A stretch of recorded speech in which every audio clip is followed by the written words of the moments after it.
بسم اللہ الرحمن الرحیم۔ ایک کرد کسان کی نصیحت۔ کسی بادشاہ کے بارے میں بتایا جاتا ہے کہ وہ بہت سخت گیر اور لالچی تھا۔ اس کی ایک بری عادت یہ تھی کہ وہ غریب کسانوں کے گدھے بیکار میں پکڑوا کر غریب کسانوں کو ان گدھوں کے ذریعے حاصل ہونے والی اور روزی سے محروم کر دیتا تھا۔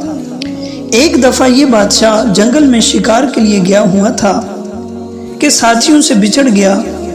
وہ ادھر ادھر بھٹک رہا تھا کہ اس کی نظر ایک کسان پر پڑی جو اپنے گدھے کی ٹانگ اس لیے توڑ رہا تھا کہ بادشاہ کی بیکار سے اس کا یہ گدھا محفوظ رہ جائے۔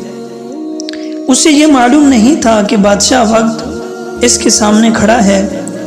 اس نے اس کسان سے پوچھا، یہ کیا کر رہے ہو؟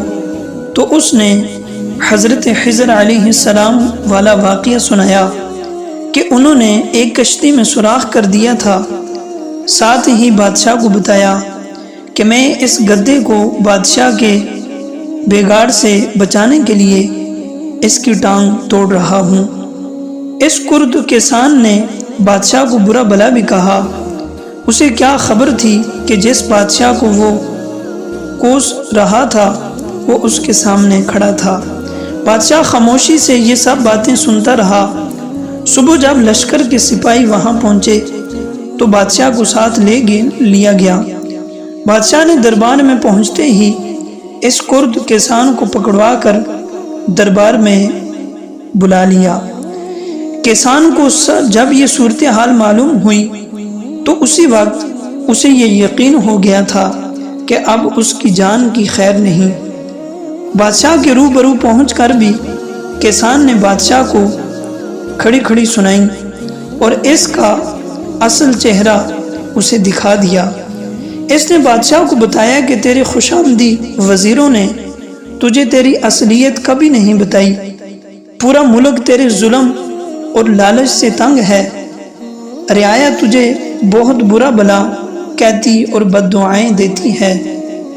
تو اگر عقل مند ہوتا تو ان خوشامدیوں کی جھوٹی اور مصنوعی باتوں میں نہ آتا۔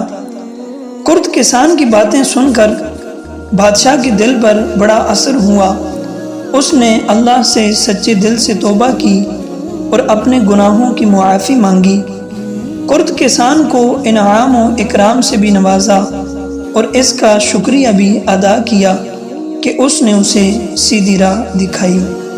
سامعین کرام، ناظرین کرام، اس حکایت سے ہمیں یہ سبق ملتا ہے کہ خوشامدی اپنے افسران والا کو غلط راہ پر لگا دیتے ہیں۔